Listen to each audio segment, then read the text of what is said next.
Bonjour à tous, dans cette vidéo on va voir 3 fois où des jeunes joueurs ont vraiment surpris le monde des échecs avec des super résultats. Donc ici c'est la première partie, on a Gukesh à seulement 13 ans qui va jouer pour sa partie pour devenir grand maître international. Et dans cette position on voit déjà que les noirs sont moins bien, le roi n'a pas rocké, le cavalier là ne fait rien, le fou là est mal placé. Je voulais vous dire qu'il y avait 97% des gens qui n'étaient pas abonnés à la chaîne, donc si le contenu vous intéresse, n'hésitez pas à vous abonner. Donc c'est au noir de jouer, ici leur dame est attaquée, ils sont revenus en D8, encore un coup qui paraît faible, hein. On recule la dame, et là Gukesh qui va enchaîner les très bons coups, il a commencé par fou C5 qui empêche le rock à tout jamais. Je vous rappelle qu'on ne peut pas rocker si le roi passe sur une case où il sera en échec, donc ici le rock est impossible. Les noirs ont fait fou D7 pour sortir au moins une pièce, et après ils vont refaire tour C8. Tour Fe1 qu'il a joué. Mais ici le coup le plus fort serait Dame 3, mais c'est vraiment dur à voir, donc on n'explique pas spécialement ici pourquoi. Mais il a joué Tour Fe1. Ici, les noirs ont commencé par leur grosse boulette, ils ont fait Dame C7 qui paraît logique, hein, ça attaque le pion H2 deux fois, donc au prochain coup on pourrait croire qu'on le prend. Mais ici, Gukesh a commencé par Tour C1 qui paraît vraiment très fort. Ici un coup comme fou prend H2 ne serait pas trop possible parce qu'après il reviendrait et il y aurait des problèmes un peu partout. Déjà fou B5 serait un gros problème parce que si on prend le fou, il y aurait juste cavalier prend G7, le roi bouge. Et maintenant on prend le cavalier, donc ça c'était pas trop possible. Sur tour C1 il a joué tour C8. Comme ça, il sort encore une pièce. Gukesh a joué Dame G4, il active sa dame. Maintenant, il attaque le pion G7 qui est défendu. C'est pour ça qu'on pourra pas non plus retirer le fou en H2. G6. Et là, Gukesh qui frappe avec un coup brillant. Il a joué cavalier G7. Cavalier G7, on dirait vraiment qu'on donne juste le cavalier. Il l'a pris. Mais maintenant, il avait vu un deuxième coup brillant. C'est tour prend E6 qui donne aussi la tour. Si jamais on la prend, il y a juste prise. Roi D8, fou E7 échec. Et sur Dame prend, il y aurait mat. Donc ici dans cette position il n'a pas pris la tour, bien sûr c'est quand même un 2300 en face. Il a joué Roi D8. Mais maintenant Gukesh a encore vu fou E7 échec. Donc le roi n'a qu'une case et revient E8. Fou D6 échec. Le roi n'a encore qu'une case, il est revenu en D8. S'il prenait la tour, c'était comme tout à l'heure, on va finir par le mater.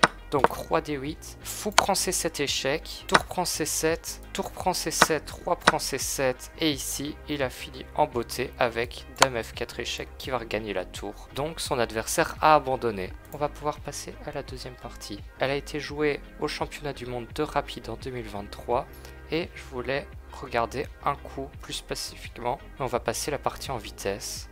Donc ici c'est un joueur de seulement 11 ans qui joue au championnat du monde de rapide. Déjà c'est une sacrée performance. Ici il joue les coups logiques de développement. Et on va voir comment il arrive dans une position où il peut gagner facilement. Donc là les noirs ont récupéré un pion de plus, mais les blancs ont le centre. Ici il a joué B5 pour protéger le pion. Cavalier prend B5 tout de suite ne serait pas bon parce qu'il y aurait cavalier prend E4. Le cavalier ne défend plus le pion en 4. Donc il a joué E5 pour dévier le cavalier. Cavalier D5 et maintenant il prend le pion. Cavalier B6, il replace son cavalier et il défend son pion. Fou E2, les blancs se préparent à rocker.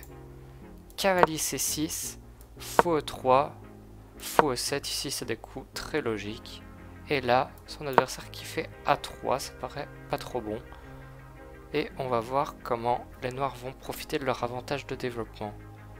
Ici, les noirs ont rocké directement eux. Ils ne passent pas leur temps à jouer des H6 qui ne servira à rien ici. Dame C2. Cavalier A5. Ici, on voit que le cavalier vise vraiment la case en B3 où il serait très bien placé. Les blancs n'ont toujours pas rocké. Ils ont fait tour D1.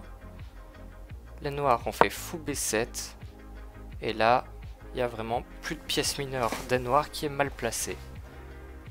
Les blancs qui doivent replacer leur cavalier, hein. Ici il est vraiment pas bien mis, il attaque pas grand chose, tout est protégé donc il repart en C3. Cavalier D5, encore un bon placement du cavalier. Fou D2, le fou est attaqué, il voulait pas donner la paire de fou donc il a reculé. Et maintenant C5, il prend vraiment de l'espace à cette aile dame. Prise en C5, fou prend C5. Cavalier G5 et on voit que les blancs n'ont toujours pas fait le rock et ça va poser un gros problème. G6 là il ne se laisse pas prendre parce que si on avait juste développé la dame il y avait le mat en 1 ici. Donc il a fait G6. Les blancs ont fait H4. Et ici, il fait cavalier B3. Il met son cavalier sur la bonne case. Ça commence à devenir très dangereux pour les blancs. Fou prend C4. Le pion n'était plus défendu. Mais il avait une idée. C'était juste de prendre la paire de fous. Après tour prend D2. Il a fait dame B8 pour se retirer de ce vis-à-vis entre la tour et la dame. Donc dame B8. Les blancs ont pris le cavalier. Ils ont repris du pion E. Fou prend et dame prend E5, échec. Donc les blancs ont défendu l'échec avec cavalier E4. Les noirs ont fait tour à C8, ils mettent le vis-à-vis avec la tour sur la dame. S'il n'y avait plus le fou, on prendrait la dame, donc il y a toujours des problèmes. Les blancs ont reculé en B3. Les noirs ont fait x6 pour empêcher le roc comme tout à l'heure. Et maintenant, les noirs ont joué dame G3 en espérant que les noirs échangent les dames puisque les blancs avaient un pion de plus. Mais maintenant, les noirs ont trouvé un super coup, je vous laisse le trouver. C'est fou B4. Et fou B4 c'est magnifique parce qu'on croit qu'on donne la dame. Mais si on donne la dame, ici, il y a tour C1, échec et mat. Donc là on pourrait se dire qu'on donne aussi le fou. Mais il y aurait encore tour C1. C'est ce qu'il a joué dans la partie, hein. Il n'a pas pris la dame. Il a fait tour C1. Le seul coup, c'est de faire tour D1 pour protéger l'échec, hein, parce que le fou défend ses cases-ci et la tour là. Donc il est obligé de faire tour D1. Maintenant, il a pris la tour en D1. Les blancs ont repris, ils ont pris le fou. Donc ici, ils ont toujours un pion de moins. On se demande comment les noirs peuvent être gagnants ici. Après, cavalier D2, tour D8, dame C3 et dame prend G2. Ils récupèrent déjà un pion. Ils attaquent la tour doit bouger. Ils récupèrent un deuxième pion. H5, les blancs essayent de ne pas le perdre, hein, parce que celui-là il est plus défendable si jamais on ne défend plus le cavalier. Donc ils poussent ce pion, mais après, dame F4, dame E3, dame G4 échec. Il va mettre beaucoup de pression ici encore sur le roi. Et les blancs vont finir par la perdre rapidement. Ils ont 2 pions de moins ici. Je vous passe la fin de la partie. Mais dans cette position ici, les noirs ont abandonné juste parce qu'ils perdent encore le cavalier. Si jamais ils échangent les tours, on se retrouve avec 4 pions de moins, c'est beaucoup trop, donc il a préféré abandonner.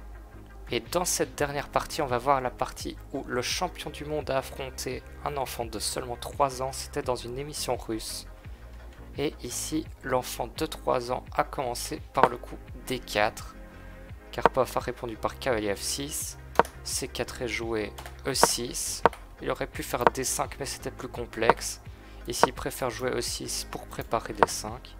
Donc cavalier C3, il défend la case et il sort ses pièces. Fou B4, il cloue le cavalier peut plus bouger.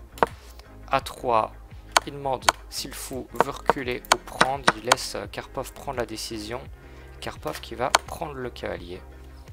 Ici, il a repris et Karpov qui joue un super coup. Il joue le coup C5 qui donne un pion. Les blancs ont pris le pion. Et en tant que cavalier A6, ici il menace de récupérer son pion avec les pions doublés. Fou G5 pour clouer le cavalier, mais ici il a juste récupéré son pion. Cavalier F3, B6. Ici on prépare l'arrivée du fou en G7. G3, H6, il pose une question au fou comme tout à l'heure, il a pris. Cavalier D4, il aurait sans doute dû jouer d'abord fou en G2, mais sur cavalier D4 maintenant, Karpov qui peut mettre son fou en B7, il attaque la tour en H1 et les blancs ne peuvent pas jouer fou G2 parce que sinon ils perdraient le fou. Donc il a joué F3 pour protéger sa tour, petit roc, fou G2, maintenant il peut le jouer parce qu'il n'y aurait plus de prise. Fou A6, il attaque le pion des blancs, F4, il attaque la tour, donc il retourne avec sa tour en C8. Mais maintenant, Misha a juste joué roc, fou prend C4, il a un pion de moins. F5, il essaie de gagner du contre-jeu, hein, si jamais on prendrait le pion. La dame est attaquée. Donc ici il a joué E5 qui chasse le cavalier, retourne en F4. Et maintenant les noirs ont joué pion D5. Et les blancs ont perdu autant. Mais ici dans tous les cas la position était vraiment écrasante pour Karpov, il l'aurait gagné assez facilement. Donc j'espère que la vidéo vous a plu et je vous invite à vous abonner.